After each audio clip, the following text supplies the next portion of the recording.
നോമ്പിലേക്ക് വേണ്ട സാധനങ്ങളൊക്കെ വാങ്ങാൻ വേണ്ടിയിട്ട് ഞാനും സുക്കുമ്മയും കൂടി ഞങ്ങളുടെ വീടിൻ്റെ അടുത്തുള്ള അതായത് അടിവാടുള്ള സൂപ്പർ മാർക്കറ്റിലോട്ട് പോവാണ്. അപ്പോൾ സുക്കുമ്മിയുടെ കയ്യിലിരിക്കുന്നത് ഒരു പേപ്പറുണ്ട് കേട്ടോ. സുക്കുമ്മിയുടെ കയ്യിലിരിക്കുന്ന പേപ്പർ സുക്കുമ്മിയുടെ ലിസ്റ്റാണ്. അവൻ തന്നെ ക്രയോൺസും കൊണ്ടൊക്കെ എഴുതിയിരിക്കുന്നത് കേട്ടോ. അപ്പോൾ അവൻ നേരെ പോയി അവൻ്റെ പരിപാടി തുടങ്ങിയിട്ടുണ്ട്. നമ്മൾ നേരെ നമുക്ക് വേണ്ട കാര്യങ്ങളൊക്കെ എടുക്കുകയാണ്. നമുക്ക് ഓയിൽ, അതുപോലെ വെളിച്ചെണ്ണ, മൈദ, കടലമാവ് ഇതൊക്കെ നമുക്ക് വേണമായിരുന്നു. നമ്മുടെ വീട്ടിൽ നോമ്പിന് പൊരിപ്പൊക്കെ ഉണ്ടാക്കണമെങ്കിൽ നമുക്ക് ഇതൊക്കെ ആവശ്യമായിട്ട് വരും.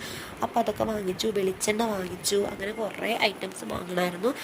പിന്നെ ഞാൻ അത്യാവശ്യ സാധനങ്ങളൊക്കെയാണ് നമ്മൾ ചിക്കൻ മസാല, മീറ്റ് മസാല അങ്ങനത്തെ കുറച്ച് സാധനങ്ങൾ വാങ്ങിച്ചോളൂ. പിന്നെ നമ്മൾ അവിടെ കാണുന്നത് എല്ലാം തന്നെ നമുക്ക് വേണമെന്ന് തോന്നും.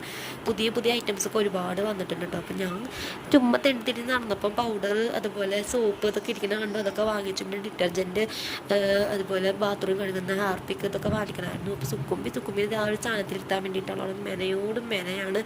പിന്നെ നമ്മളത് എല്ലാം തന്നെ വാങ്ങിച്ച് ട്രോളി തട്ടിക്കൊണ്ട് വന്നു കഴിഞ്ഞപ്പം ട്രോളിയിൽ നമ്മൾ വാങ്ങിക്കാൻ വന്നതിൽ കൂടുതൽ സാധനങ്ങൾ നമ്മൾ ട്രോളിയിൽ വാങ്ങിച്ച് കൂട്ടിയിട്ടുണ്ട് കേട്ടോ. ബില്ല് കണ്ടപ്പോൾ എൻ്റെ കണ്ണം തള്ളിപ്പോയി. ബില്ലിന് 3000 സംതിങ് കാശായി. പിന്നെ നമ്മളതേ ഒരു ഓട്ടോ വിളിച്ച് നേരെ വീട്ടിലോട്ട് പോവുകയാണ്. ഇനി വീട്ടിൽ ചെന്നപ്പോൾ ഇക്കാളെ വയലിക്കുന്ന വേറെ കേൾക്കും. ഇക്ക പറഞ്ഞു വിട്ടതിൽ കൂടുതൽ സാധനങ്ങൾ നമ്മൾ വാങ്ങിയിട്ടുണ്ട്. പുതിയ വീടായിട്ട് കാണാം. ബൈ.